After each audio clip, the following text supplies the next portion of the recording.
बिस्मिल्लाहिर्रहमानिर्रहीम। अस्सलाम वालेकुम दोस्तों, मैं उम्मीद करता हूँ कि मेरे भाई, मेरी बहनें, मेरे तमाम दोस्त सब लोग खैरियत से होंगे और मैं दुआ करता हूँ कि अल्लाह पाक आप सबको खैर आफियत से रखे, आपकी परेशानियों को दूर फरमाए। और जो लोग बेरोजगार हैं, अल्लाह पाक इनकी रोजी की परेशानी को दूर फरमा कर इनको अपनी गैबी खजानों से, अपनी गैबी मदद से रोजगार अता फरमाए। आमीन सुम्मा आमीन। तो दोस्तों, सबसे पहले शुक्रिया उन दोस्तों का जिन्होंने मेरे चैनल को सब्सक्राइब किया हुआ है। तो जो दोस्त नए हैं, इनसे मेरी ये गुजारिश है कि वो मेरे चैनल को सब्सक्राइब कर लें और बन जाए मेरे चैनल के मेंबर। तो दोस्तों, अगर आपको मुझसे किसी तरह का कोई सवाल पूछना हो या अमलियात के बारे में आप मुझसे कोई हेल्प लेना चाहें तो आप मुझे कमेंट्स कर सकते हैं। व्हाट्सएप नंबर भी मैं हर वीडियो में स्क्रीन पर दिखाता हूँ, आप मुझे व्हाट्सएप पर कॉल भी कर सकते हैं। तो दोस्तों, आप वीडियो देख रहे हैं, वीडियो के नीचे एक लाल रंग का बटन है, आपने उसको दबा देना है और साथ वाले बेल आइकॉन को भी दबा देना है और ऑल पर क्लिक करना है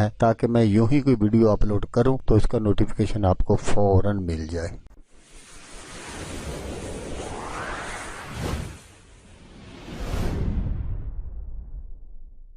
तो दोस्तों, आज जो मैं आपके लिए एक नक्श और अमल लेकर हाज़िर हुआ हूँ, ये है मिर्गी के मर्ज़ को ख़त्म करने का तवीज़। इंशाअल्लाह सारी ज़िंदगी मिर्गी का दौरा नहीं पड़ेगा। मिर्गी के मर्ज़ से हिफाजत का अमल है। ये बहुत ही ज़बरदस्त और पावरफुल अमल है ये। तो आपने इसको करना कैसे है वो आप ज़रा गौर से सुन लीजिएगा, उसको देख लीजिएगा। मिर्गी का मर्ज़ बड़ा मूज़ी मर्ज़ है। इससे बचने के लिए लोगों ने हज़ारों तरह के नुस्खे इस्तेमाल किए, बहुत सारे अमल किए, अमल करवाए। तो दोस्तों, आज जो मैं आपको नक्श दिखाऊंगा, आप यकीन रखें इस नक्श की बरकत से मुकम्मल शिफा होगी इंशाअल्लाह। तो ये आपने नक्श लिखना कैसे है और कब लिखना है ये आप ज़रा गौर से सुन लीजिएगा। हफ्ता या मंगल के रोज़ आपने इस नक्श को तैयार करना है और नक्श लिखना है आपने ज़ाफ़रान से। तो ज़ाफ़रान के लिए मैं अक्सर आपसे कहता हूँ कि ज़ाफ़रान यहाँ मसला बहुत है कि पाकिस्तान में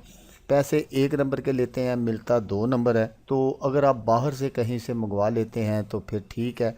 अगर यहाँ भी आपका कोई मसलन इस तरह का कोई आपको उम्मीद है कि आपको मिल जाएगा तो फिर आप यहाँ से भी ले सकते हैं। तो इस नक्श को आपने कागज़ पर लिखना है और आपने मरीज़ के गले में इसको डाल देना है। तो जो नक्श लिखने की शराइत है वो ये है कि आपने पहले गुस्ल करना है और 2 रकात आपने नमाज नफल अदा करनी है और साथ में आपने कोई मीठी चीज़ अपने पास रख लेनी है। अगर आप मीठे चावल वगैरह पका के रख सकते हैं, खीर, इस तरह की। अगर आप कुछ नहीं रख सकते तो फिर कोई टाफ़ियों का डब्बा वगैरह रख लें और जब आप वो पढ़ लें 2 रकात नमाज नफल, फिर वो जो आपने अपने पास शरीनी वगैरह रखी हो उस पर आपने ख़त्म पढ़ना है और प्यारे आका सल्लल्लाहु अलैहि वसल्लम की बारगाह में उसको हदिया अकीदत पेश कर देना है। तो उसके बाद आपने इस नक्श को तैयार करना है और जब आप नक्श लिखें तो जो वो जो शरीनी है वो आपने सिर्फ़ और सिर्फ बच्चों में तकसीम करनी है, किसी बड़े को वो नहीं देनी, छोटे बच्चों को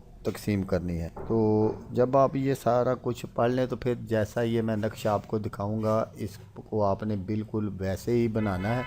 तो यहाँ आपने ये करना है कि ये जो लिखी है यहाँ आपने पूरी सूरत लिखनी है, नीचे मैंने लिख कर बता दिया। और यहाँ भी ये चारे कुल आपने कंप्लीट लिखने हैं और यहाँ आपने आयतुल कुर्सी पूरी लिख देनी है। तो इंशाल्लाह इसको आप बनाकर मरीज़ को दें तो वो आपका जो मरीज़ है वो 100% नहीं 1000% दुरुस्त हो जाएगा। उसका ये जो मिर्गी वाला मसला है ख़त्म हो जाएगा। तो दोस्तों, अगर आपको वीडियो अच्छी लगे तो इसको लाइक और शेयर ज़रूर करना है। हो सकता है आपको ज़रूरत ना हो, किसी और दोस्त को ज़रूरत हो तो उसका भला हो जाएगा और वो दुआएं देगा आपको भी और मुझे भी। तो दोस्तों, जैसा कि मैं आपको हर वीडियो में कहता हूँ, इस बार भी कहूँगा कि आपने इस वीडियो को देखा उसके लिए आपका शुक्रिया। दुआओं में याद रखिएगा। अल्लाह हाफिज़। अल्लाह मियां नासिर।